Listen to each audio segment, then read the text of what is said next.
नमस्कार, माझे नाव करण विष्णू गायकवाड. आजच्या कार्यक्रमाचे अध्यक्ष, प्रमुख पाहुणे आणि इथे उपस्थित विद्यार्थी बालमित्रांनो, आज 12 जानेवारी राजमाता राष्ट्रमाता जिजाऊ यांची जयंती. यांच्याविषयी मी तुम्हाला 2-3 शब्द सांगणार आहे, ते तुम्ही शांततेने ऐकावे ही माझी नम्र विनंती. सर्वप्रथम राजमाता राष्ट्रमाता जिजाऊ यांना माझे विनम्र अभिवादन. राजमाता राष्ट्रमाता जिजाऊ यांचा जन्म 12 जानेवारी 1598 रोजी बुलढाणा जिल्ह्यातील शिंदखेड राजा येथे झाला. त्यांच्या वडिलांचे नाव लोकोजीराव जाधव व आईचे नाव माळसाबाई असे होते.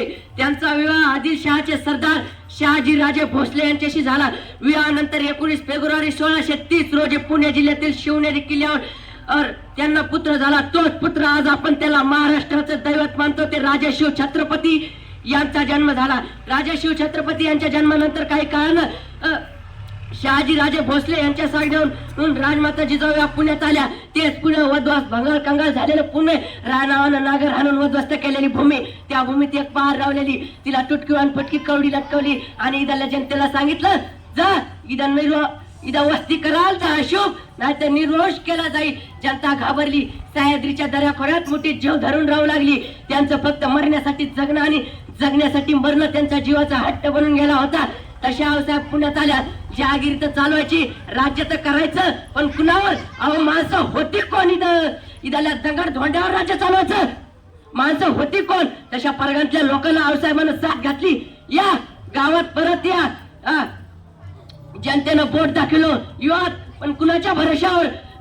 जनतेनं बोट दाखवलं युवात, पण कुणाच्या भरोशावर? आईसाहेब कडकल्या आणि म्हणाल्या, या राजा शिव छत्रपती शिवाजी महाराज यांच्या भरोशावर या.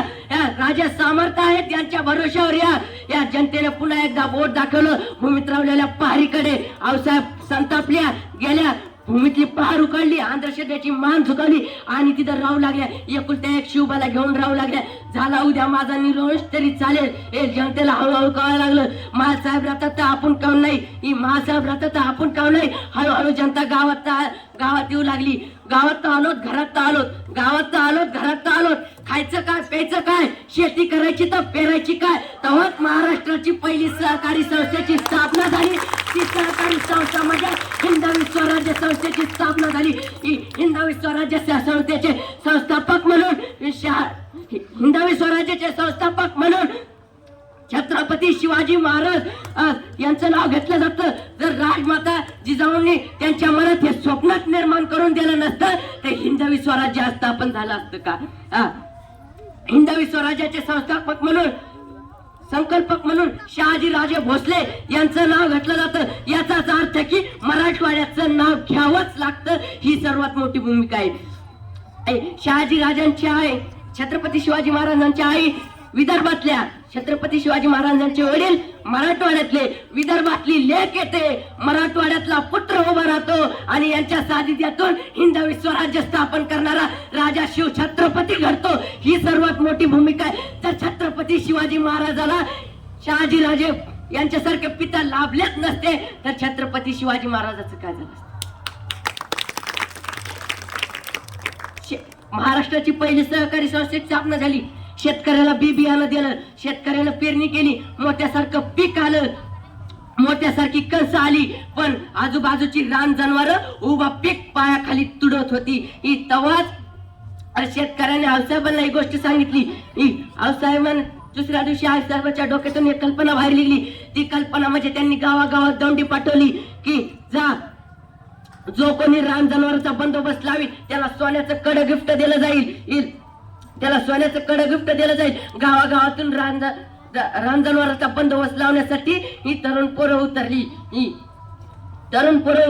रान जनावरांचा बंदोबस्त लावला. आऊसाहेबांना एका दगडात 2 पक्षी मारल्यासारखं झालं. ते म्हणजे पहिलं की उभ्या पिकाचं रान जनावरांपासून संरक्षण झालं आणि दुसरं म्हणजे की हिंदवी स्वराज्याला हवी असणारी मावे गोळा झाली. तेवढ्यात एका दिवशी रात्री 1:30-2चा पहार होता.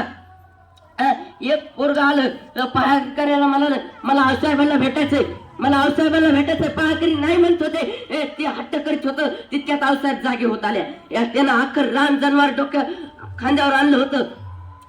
तितक्यात आऊसाहेब मला म्हणाल, साहेब मी रानजनावर आणले. आऊसाहेब म्हणाले, आम्ही दौंडीत असं बी सांगितलं होतं की रानजनावर दाखवायला आणायची काही गरज नाही, त्याची शेपटी कान आणायला दाखवलं तरी आम्ही सोन्याचं कडे गिफ्ट देऊ.